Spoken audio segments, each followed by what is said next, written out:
What if I told you that a brilliant young woman with dreams of becoming an aerospace engineer died without ever knowing her own name? Welcome to SherlockMode. April 1990. A stormy night in Oklahoma City. Three men driving through the rain spot something unusual. First, a blue high-heeled shoe in the middle of the road. Then, 200 feet further, a horrifying discovery. A young woman lying face down in the gutter, her body convulsing, arms and legs twitching in different directions. At the hospital, her husband identified her as Tanya Hughes, a 20-year-old dancer from a local strip club called Passions. But the doctors noticed something disturbing. Her body was covered in old bruises that had nothing to do with the accident. 5 days later, Tanya Hughes died from her injuries, leaving behind a 2-year-old son named Michael. Her friends from the strip club tried to contact her mother to break the devastating news. But when they reached Tanya's supposed mother, she delivered a chilling response that changed everything. "My daughter died 20 years ago when she was just 18 months old." The woman who died that night was not Tanya Hughes. But if she wasn't Tanya, then who was she? The investigation began to unravel a web of lies that stretched back decades. Her husband, Clarence Hughes, was nowhere to be found, but FBI agents discovered something that made their blood run cold. Clarence Hughes didn't exist either. His real name was Franklin Delano Floyd, a federal fugitive who had been on the run for nearly 2 decades.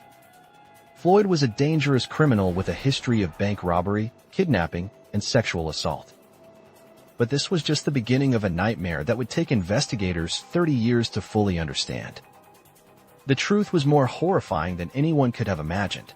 The woman they knew as Tanya had another identity. Years earlier, she had been known as Sharon Marshall, a brilliant high school student in Georgia. Sharon was everything you'd want in a daughter. Beautiful, intelligent, kind, and ambitious beyond her years. She served as lieutenant colonel in ROTC and earned a full scholarship to Georgia Tech University to study aerospace engineering. Her friends described her as the ultimate girl next door, sweet, generous, and well-adjusted. But Sharon Marshall had a dark secret that no one suspected. The man she called father was slowly destroying her life. Franklin Floyd had been controlling every aspect of her existence since she was just 5 years old. The story began in 1975 when Floyd married a woman named Sandy Chipman, a struggling mother of 4 children. Sandy's life had been shattered by tragedy. Her husband was fighting in Vietnam, and she was barely surviving. When a tornado destroyed their home, Sandy suffered a complete mental breakdown. Desperate and vulnerable, she met Franklin Floyd at a church where she had gone seeking help. Floyd appeared to be her savior, offering to marry her and help care for her children. But Floyd was a master manipulator who saw opportunity in Sandy's desperation. When Sandy was sentenced to 30 days in jail for writing a bad check, Floyd saw his chance. He took all 4 children and disappeared into the night, starting a nightmare that would last decades. Floyd dropped the 2 younger girls at an orphanage and put the baby boy up for adoption. But he kept 5-year-old Suzanne, the oldest daughter, for himself. From that moment, Suzanne Sevakis ceased to exist. Floyd renamed her Sharon Marshall and began a campaign of systematic abuse. For the next 15 years, Floyd posed as Sharon's devoted father while subjecting her to unimaginable horrors. He moved her from town to town, state to state, always staying one step ahead of the law. Despite the hell she endured at home, Sharon excelled in school, desperate to create a normal life for herself. She joined every club, earned perfect grades, and dreamed of escaping through education. Her teachers and friends had no idea of the abuse she suffered every single day. Floyd had mastered the art of psychological control, using isolation and fear to keep her trapped. As Sharon grew older, Floyd's abuse became even more twisted and disturbing. When she was 17, Sharon became pregnant by her boyfriend and saw a chance for freedom. She and her boyfriend fled to Alabama, hoping to start a new life away from Floyd's control. But Floyd tracked them down and dragged Sharon back into his web of control. He forced her to give up her baby for adoption and abandon her dreams of attending Georgia Tech. Then Floyd committed the most unthinkable act of all. He forced Sharon to marry him. The girl he had raised as his daughter was now trapped as his wife, in a union that defied every law of nature and decency. Floyd changed their names again. Sharon became Tanya Hughes, and he became Clarence Hughes. They moved to Oklahoma City, where Floyd forced Tanya to work as a stripper at a club called Passions. Her co-workers at the club noticed bruises on her body and Floyd's controlling behavior. In 1988, Tanya gave birth to her son Michael, bringing a spark of joy into her tortured existence.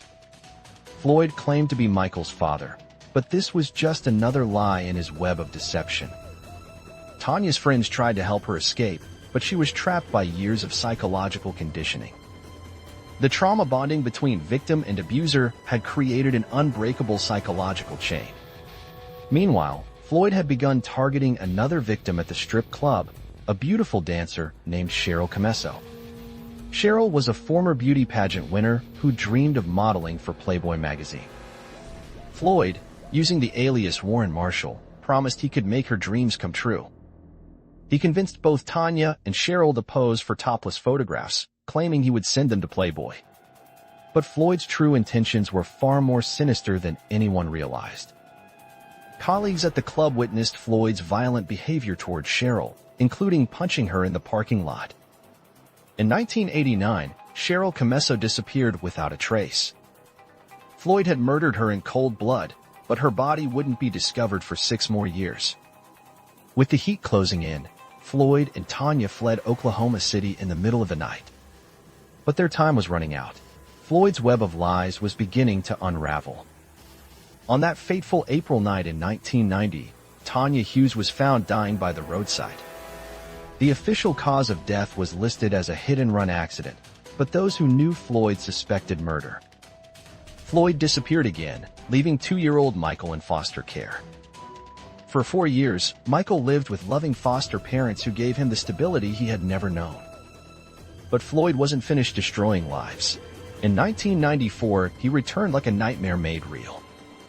Floyd walked into Michael's elementary school in Oklahoma, claiming to be the boy's father. When the principal asked for identification, Floyd pulled out a gun. He forced the principal and Michael into the principal's pickup truck at gunpoint. Floyd drove them to a remote wooded area and handcuffed the principal to a tree. The principal was rescued hours later, but Michael Hughes and Franklin Floyd had vanished. A massive FBI manhunt began, the largest in Oklahoma's history. 2 months later, Floyd was captured in Louisville, Kentucky, but Michael was nowhere to be found. Floyd claimed the boy was alive and safe, but refused to reveal his location. Michael Hughes has never been found. He would be 31 years old today. Floyd was sentenced to death for Cheryl Camesso's murder and received 52 years for kidnapping Michael. But the mystery of the girl in the picture remained unsolved for decades. Investigators refused to give up. They were determined to give this nameless victim her identity back. Author and investigative journalist Matt Birkbeck became obsessed with solving the case. The National Center for Missing and Exploited Children joined the investigation. Advanced DNA genealogy techniques finally provided the breakthrough they needed.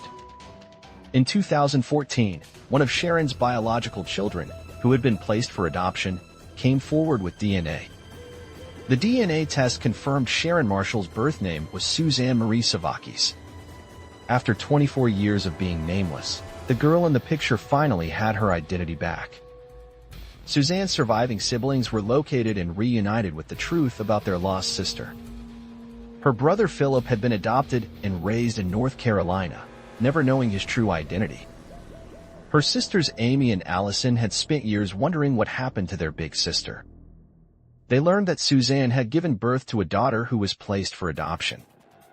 This daughter, Megan, had grown up safely, never knowing the horror her mother endured. Suzanne had saved her daughter by placing her for adoption, breaking the cycle of abuse. In 2023, Franklin Delano Floyd died on death row at age 79, taking his secrets to the grave. But his death could not undo the immeasurable damage he had caused to innocent lives.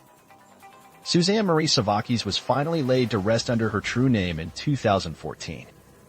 The brilliant young woman who dreamed of reaching the stars through aerospace engineering became a different kind of star. Her story inspired investigators, journalists, and DNA genealogists to never give up on nameless victims. Suzanne endured 2 decades of unimaginable abuse but never lost her intelligence, kindness, or hope.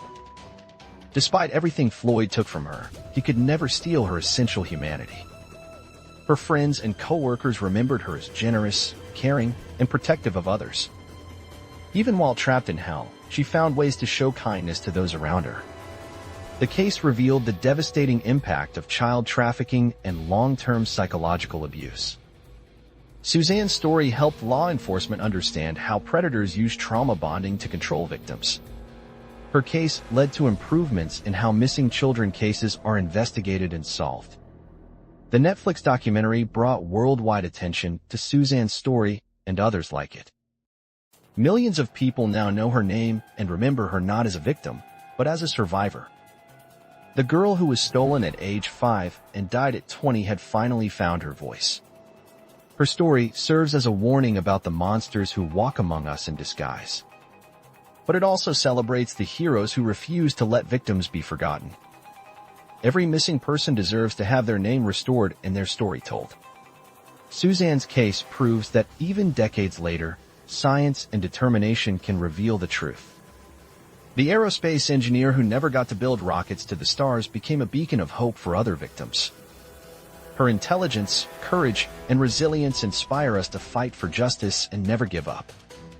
Though she died without knowing her real name, Suzanne Marie Sevakis will never be forgotten again. Franklin Floyd thought he could steal her identity and erase her existence forever. But love, science, and human determination proved more powerful than his decades of deception. Today, Suzanne rests in peace under her true name, finally free from the nightmare that consumed her life. The mystery that began with a girl and a picture ended with justice, truth, and the restoration of dignity. Suzanne Marie Sevakis, daughter, sister, mother, survivor, and forever remembered. Her story reminds us that every victim deserves justice, every missing person deserves to be found, and every name deserves to be remembered. The girl in the picture finally has her name back, and her legacy will help save others for generations to come. If you enjoyed unraveling this mystery, like and subscribe to Sherlock Mode.